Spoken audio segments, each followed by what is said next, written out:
Guys welcome back to my YouTube channel rapping മച്ചാൻ. അങ്ങനെ guys Kantara chapter 1 കണ്ട് വന്നിരിക്കുന്നു. അപ്പം ഇത് written and director by Rishabh Shetty. ഈ ഒരൊറ്റ പേര് കാരണമാണ് ഈ ഒരു സിനിമ ഞാൻ കാണാൻ വേണ്ടി പോയത്. കാരണം പുള്ളി കാന്താര എന്ന് പറയുന്ന ഫസ്റ്റ് ആ ഒരു ഇത് ഇറക്കിയപ്പോൾ തന്നെ നമ്മൾ പുള്ളിയുടെ നല്ലൊരു ഫാനായിരുന്നു കേട്ടോ. അതുകൊണ്ട് തന്നെ നമ്മൾ ഈ ഒരു സിനിമയുടെ ഇതിനും പോയി.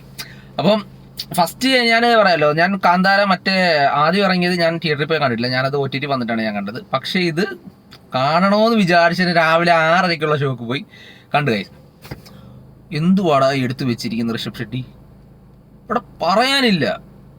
ഇതിനകത്ത് അഭിനയിച്ചിരിക്കുന്ന ഒരു പെണ്ണുണ്ട്, നമ്മുടെ നായികയുണ്ട്, രുക്മിണി വസന്ത് ഉണ്ട്. പുള്ളിക്കാരിയൊക്കെ വേറെ ലെവല്. അതുപോലെ തന്നെ ജയറാമേട്ടൻ, പിന്നെ ഒരാളും കൊണ്ട് ഗുൽഷൻ, അങ്ങനെ ഒരു സംഭവം, ഒരു രാജാവാണ് ആ സിനിമയ്ക്കകത്ത്. നിങ്ങൾ കണ്ടാൽ മതി. അപ്പം ഇവർ 3 പേരും പൊളി എടുത്തിരിക്കുന്ന കാസ്റ്റിങ്. ഞാൻ അവർ 3 പേരും മാത്രമല്ല എടുത്തു പറയുന്നത്, ഇതിനകത്ത് അഭിനയിച്ചിരിക്കുന്ന ഓരോരുത്തരും എല്ലാവരും അടിപൊളിയായിട്ട് അഭിനയിച്ചിട്ടുണ്ട് കേട്ടോ. ഇത് എന്തോന്നടാ, സത്യം പറയാലോ, ഇതിൻ്റെ സിനിമോട്ടോഗ്രാഫിയൊക്കെ ഇടൂന്ന് പറഞ്ഞു കഴിഞ്ഞാൽ അമ്മാതിരി സാധനം എടുത്തു വെച്ചിരിക്കുന്ന. അതുപോലെ തന്നെ ഞാൻ നേരത്തെ ഫസ്റ്റ് ഹാഫിനെ കുറിച്ച് ഞാൻ നേരത്തെ പറഞ്ഞായിരുന്നു. ഫസ്റ്റ് ഹാഫിനകത്ത് പറയുന്ന ആ ഒരു കാര്യങ്ങൾ റിലേറ്റ് ചെയ്തിട്ടുള്ളതൊന്നും അങ്ങനെ പറയുന്നില്ല. എന്ന് ഫസ്റ്റ് ഹാഫ് തുടങ്ങി പറയുന്ന ഇത് സ്പോയിലറായിട്ട് നിങ്ങൾക്ക് തോന്നുന്നുണ്ടെങ്കിൽ അത് നിങ്ങൾ പോയി കണ്ടിട്ട് ബാക്കി ഇത് കണ്ടാൽ മതി കേട്ടാ. കാരണം ഫസ്റ്റ് ഹാഫിനകത്ത് കാണുമ്പോൾ ഇവരിങ്ങനെ വരുന്നു, ഇവരുടെ നാട്ടിൽ വരുന്നു, ഓരോ ഗ്രാമം അന്നത്തെ ആ ഒരു കാലഘട്ടമാണ് കാണിക്കുന്നത്. അപ്പം അവിടെ വന്ന് അവർ കച്ചവടം ചെയ്യുന്നു, അങ്ങനത്തെ സംഭവമൊക്കെയാണ് ഫസ്റ്റ് ഹാഫിൽ കാണിക്കുന്നത്. പിന്നെ അത് സെക്കൻഡ് ഹാഫിലേക്ക് വരുമ്പോഴാണ് ഇതിൻ്റെ കാര്യങ്ങളെല്ലാം നമുക്ക് മനസ്സിലാക്കി തരുന്നത്. ഫസ്റ്റ് ഹാഫിൽ ജസ്റ്റ് നമ്മൾ നല്ലവരാണ് എന്ന് കരുതുന്നവർ നേരെ തിരിയുന്നുണ്ട് സെക്കൻഡ് ഹാഫിൽ വരുമ്പോൾ. അതുപോലെ ഇതിനകത്ത് പറയുന്നുണ്ട് അധർമ്മത്തെ എതിർക്കാൻ വേണ്ടിയിട്ട് ധർമ്മം വരുമെന്ന് പറയുന്നുണ്ട്. ആ സാധനമാണ് ഈ സിനിമയ്ക്കകത്ത് കാണിക്കുന്നത് തന്നെ. കാശ് ഞാനൊരു കാര്യം പറയട്ടെ, ഇതിൻ്റെ അവസാനം ലാസ്റ്റ് ഒരു 20 മിനിറ്റ് ഉണ്ട്. എന്തുവാണ് അത് ചെയ്ത് വെച്ചിരിക്കുന്നത്?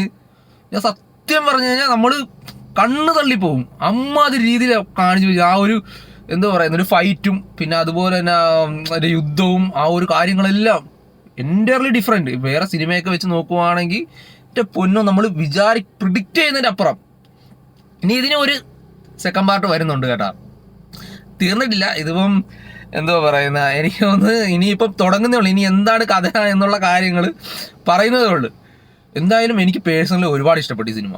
കാരണം ഞാൻ എന്താണോ പ്രിഡിക്റ്റ് ചെയ്തത് അതെല്ലാം, അല്ലെങ്കിൽ ഞാൻ എന്താണോ കാണാൻ ആഗ്രഹിച്ചത് ആ സിനിമയിൽ നിന്ന്, അതെല്ലാം എനിക്ക് ഈ സിനിമയിൽ നിന്ന് കിട്ടിയിട്ടുണ്ട്. എസ്പെഷ്യലി സോങ് ആണെങ്കിലും ഡബ് ചെയ്ത എല്ലാം, മലയാളത്തിൽ ഡബ് ചെയ്താണെങ്കിലും എല്ലാം കുഴപ്പമില്ല, അത്യാവശ്യം നല്ല രീതിയിൽ തന്നെയാണ്. അതുപോലെ VFX ഇതൊക്കെ ചെയ്തത്, പിന്നെ ഫൈറ്റ്, സ്റ്റണ്ട്, എല്ലാ സംഭവവും ഓൾ ഓവർ ഈ സിനിമയ്ക്കകത്ത് പറയാനാണെങ്കിൽ എല്ലാം ഇടുവായിട്ട് തന്നെ ചെയ്തിട്ടുണ്ട്. അത് ഞാൻ എപ്പോഴും പറയുന്നൊരു കാര്യമുണ്ട്, ലാസ്റ്റത്തെ ഒരു 20 മിനിറ്റ് ഉണ്ട്, അത് ഒരു രക്ഷയില്ല. ലാസ്റ്റ് വരുന്ന കുറച്ച് പേരൊക്കെ എൻ്റെ അളിയ നമ്മൾ കാണണം. നമ്മൾ ആ ഫസ്റ്റ് കാന്താരക്കത്ത് ലാസ്റ്റ് കാണുന്ന ആ ഒരു സെറ്റപ്പ് മോഡലില്ലേ, അതുപോലെ തന്നെ വേറൊരു രീതിയിൽ. എൻ്റെ പൊന്നോ, ഞാൻ എന്തായാലും അത്ര എക്സൈറ്റ്മെൻ്റ് ആണ് ഞാൻ ഇപ്പോഴും. ഞാൻ ഇനി ഒരു വട്ടം കൂടെ ഈ സിനിമയ്ക്ക് പോകും, അത് ഉറപ്പുള്ള കാര്യമാണ്. എന്തായാലും നിങ്ങൾ തിയേറ്ററിൽ പോയി തന്നെ മസ്റ്റായിട്ട് കാണുക. നിങ്ങൾ ഒരിക്കലും ഇത് OTT വരാൻ വേണ്ടി നിങ്ങളെ വെയിറ്റ് ചെയ്യല്ലേ. ഞാൻ സീരിയസ് പറയാം, നിങ്ങൾ ഒരു 150, 200, 300 കൊടുത്ത് ഈ സിനിമ കണ്ടെന്ന് പറഞ്ഞാലും വെർത്താണ്. കാരണം അത്രയ്ക്കുണ്ട് ഈ സിനിമ. എന്തായാലും ഗായ്സ്, നിങ്ങൾ പോയി കാണുക, നിങ്ങളുടെ അഭിപ്രായം എന്തായാലും പറ. അപ്പോൾ നിങ്ങൾ കണ്ടവരാണെങ്കിൽ നിങ്ങളുടെ അഭിപ്രായം നമ്മുടെ കമൻറ്റ് ചെയ്ത് ഒന്ന് പറയുക. നമ്മുടെ ചാനലൊന്ന് അതുപോലെ സബ്സ്ക്രൈബ് ചെയ്യുക, ലൈക്ക് ചെയ്യുക, ഷെയർ ചെയ്യുക.